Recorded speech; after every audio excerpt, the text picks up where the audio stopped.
Assalamualaikum warahmatullahi wabarakatuh. Saya Tiara Budi Maharani dari kelas A. Ini merupakan salah satu tugas ujian tengah semester saya di mata kuliah interview. Selamat menyaksikan. Assalamualaikum warahmatullahi wabarakatuh. Perkenalkan, saya Tiara Budi Maharani. Saya merupakan mahasiswa D3 Hubungan Masyarakat Universitas Negeri Jakarta tahun 2019. Tujuan saya mewawancarai kakak saya di sini adalah untuk memenuhi tugas mata kuliah interview dengan topik tips tetap positif dan sehat di masa pandemi. Sebelumnya saya ucapkan juga terima kasih untuk kakak karena sudah memenuhi undangan saya untuk menjadi narasumber di tugas saya kali ini. Dan saya juga ingin memberitahu bahwa tugas ini akan saya upload di YouTube ya kak. Ya. Oke, sebelumnya silakan perkenalkan diri dulu kak. Oke, terima kasih. Perkenalkan, nama saya Widyarga Putri, mahasiswa Universitas Diponegoro, jurusan Ekonomi Islam. Oke, Kak Widya apa kabar nih kak? Alhamdulillah baik. Oke, baik ya, alhamdulillah. Kakak lagi ada kesibukan apa aja nih? Kalau sekarang sih paling kuliah online, terus juga masih aktif jadi asisten IPK, asisten lab, terus juga masih aktif buat itu sih organisasi. Oh, lumayan sibuk ya. Baik, untuk Kak Widya Arga Putri, kita mulai ya pertanyaan-pertanyaan penelitian saya untuk tugas tengah semester saya. Pertanyaan pertama kak, menurut kakak apakah pandemi ini berpengaruh pada pikiran positif dan kesehatan kita di masa pandemi? Kalau untuk pikiran positif tuh pasti berpengaruh ya, karena malah jadi tantangan gitu loh. Soalnya pandemi ini kan kita kuliah online, terus kita juga maksudnya udah beberapa bulan ini di rumah aja harus karantina kan. Terus interaksi dengan orang lain juga terbatas kan, sedangkan kita itu biasanya bersosialisasi. Nah itu tuh bisa bikin berdampak pada psikis kita gitu loh. Jadi entah itu stres atau malah jadi anxiety, itu bisa jadi loh. Soalnya emang problemnya itu tuh bisa jadi di rumah itu banyak disturb kita buat konsentrasi belajar, ataupun kita malah jadi nggak relax gitu. Oke, baik. Terus menurut kakak, siapa yang dapat mempengaruhi seseorang buat termotivasi untuk tetap positif dan sehat? Karena kan tadi yang kakak bilang juga pandemi ini tuh sangat mempengaruhi psikis kita gitu. Jadi ada nggak sih orang yang dapat mempengaruhi diri kita gitu? Kalau untuk orang yang mempengaruhi itu tuh yang pertama pasti diri kita sendiri. Soalnya kalau misalkan kita yang nggak buat diri kita nyaman sama diri kita sendiri, yang bikin kita happy gitu, itu yang nggak bakalan kita bisa positif dan bahagia. Terus yang lain itu orang-orang yang mendukung itu bisa dari keluarga atau teman-teman gitu. Nah teman-teman di sini itu tuh juga bukan kita harus selalu bertatap langsung gitu. Kita bisa ketemu via Zoom, Teams gitu kan, sekarang bisa ada virtual. Jadi tuh sama-sama saling support, saling menebar vibe positif gitu loh. Jadi kita nggak selalu stres dan merasa kayak terkurung di dalam rumah gitu. Oke. Jadi yang terpenting itu dari diri kita sendiri juga gitu ya kak. Iya. Terus dari Kak Widya sendiri ada nggak sih tempat yang bikin kakak itu tuh nyaman, jadi tuh pikiran positifnya tuh bisa balik lagi, terus jadi bisa untuk olahraga, untuk sehat lagi gitu? Ada nggak tempat khusus gitu? Kalau tempat khusus sih nggak ada, tapi kalau yang seringnya sih tempat ternyaman itu ya tempat tidur, kamar ya. Soalnya kan tidur di kamar, terus kadang ngerjain tugas juga di kamar. Terus kadang kalau misalkan di kamar tuh jadi tempat private kita sendiri gitu loh, kalau di area rumah. Jadi ya lebih bisa fokus, terus ngelakuin sesuatu juga lebih enak aja gitu. Tapi kalau misalkan ada tempat lain kayak misalkan teras atau halaman, karena kalau emang itu nyaman ya bisa aja itu jadi tempat yang positif. Oke. Terus nih kak, menurut kakak kalau misalkan semua orang di seluruh dunia, khususnya di Indonesia, tetap menjaga pikiran kita untuk positif, terus untuk menjaga kesehatan, kira-kira kapan sih pandemi ini akan berakhir menurut kakak? Kalau misalkan orang selalu berpikir positif dan sehat ya. Sebenarnya kalau pandemi ini tuh kunci utamanya adalah imunitas kan. Jadi kalau kita semakin sehat, semakin kita berpikir positif itu ya insya Allah kita bisa menghadapi pandemi lebih cepat gitu loh. Dan tentunya dibarengi dengan pemenuhan dan pelaksanaan protokol kesehatan kayak social distancing, terus juga mengurangi interaksi secara langsung dengan orang lain, itu tuh pasti juga bakal mengurangi tingkat penyebaran COVID gitu. Oke. Terus menurut Kak Widya juga nih, kenapa sih menjaga pikiran untuk tetap positif dan menjaga kesehatan itu tuh merupakan kunci utama di masa pandemi ini? Kenapa jadi kunci utama? Karena ya tadi yang seperti saya bilang kan, kalau misalkan kita sendiri itu udah positif dan kita selalu menjaga kesehatan, imunitas kita itu kuat, kita tuh jadi bisa melawan virus yang ada, nggak cuma COVID tapi virus-virus lain juga gitu loh. Terus juga kalau misalkan kita bukan orang yang positif, kita bisa malah mempengaruhi orang lain di sekitarnya jadi negatif gitu loh. Jadi lingkungannya jadi nggak baik, jadi buruk.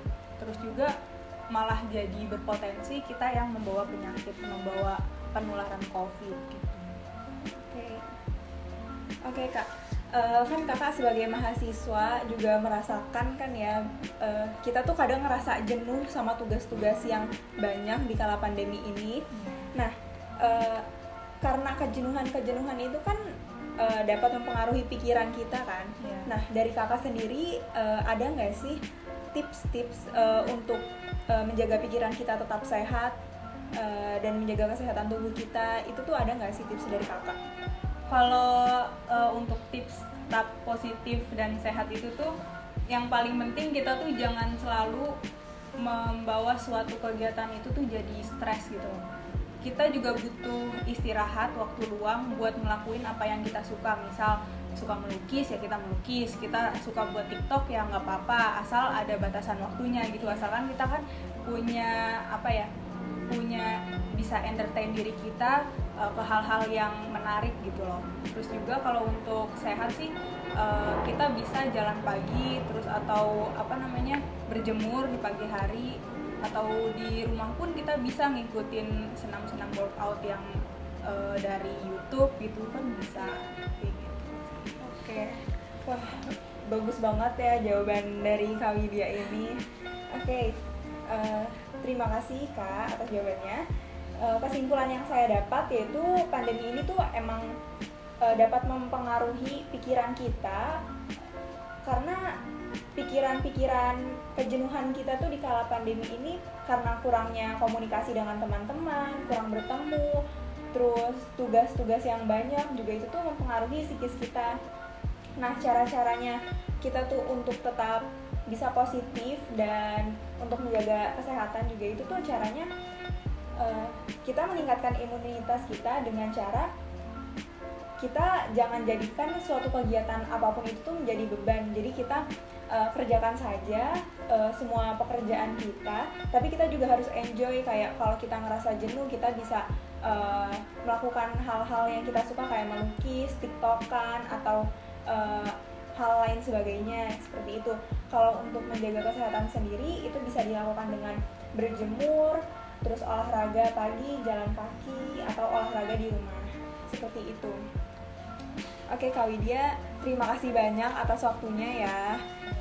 Semoga kakak bisa diberi kesehatan selalu. Amin. Dilancarkan kuliahnya ya Kak. Amin, sama-sama. Oke, makasih Kak. Ya, sama-sama. Assalamualaikum warahmatullahi wabarakatuh. Perkenalkan, saya Tiara Budi Maharani. Saya merupakan mahasiswa D3 Hubungan Masyarakat Universitas Negeri Jakarta angkatan 2019.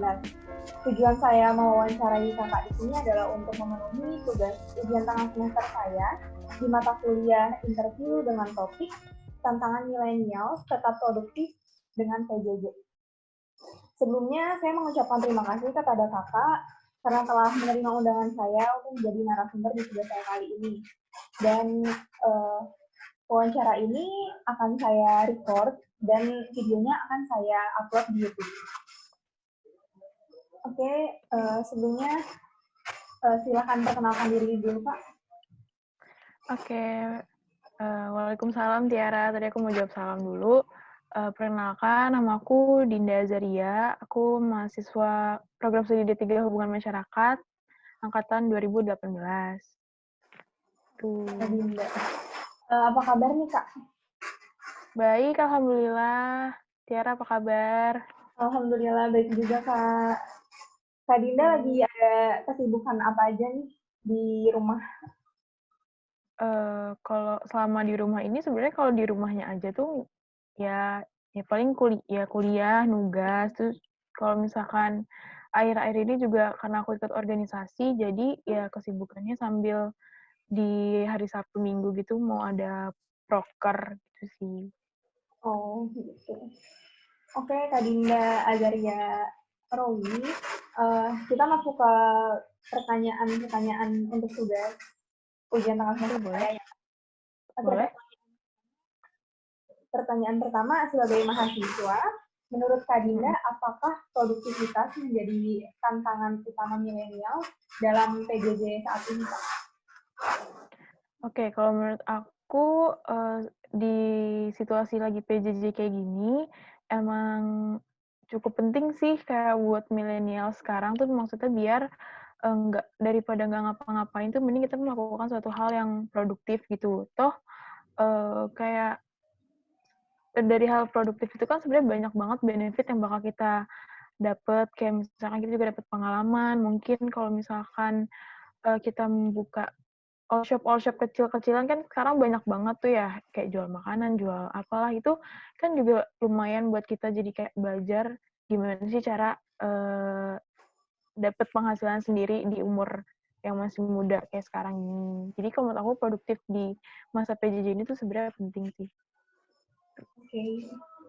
Terus untuk melakukan hal-hal produktif ini kita kan pasti butuh support system ya, Kak, untuk memotivasi diri kita gitu kan.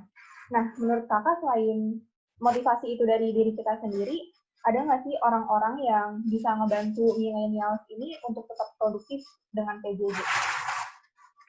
Oke, kalau menurut aku pastinya banyak banget sih faktor yang bisa memotivasi kita. Mungkin kalau dari ruang lingkup internalnya sendiri, pertama pasti kan dari keluarga ya.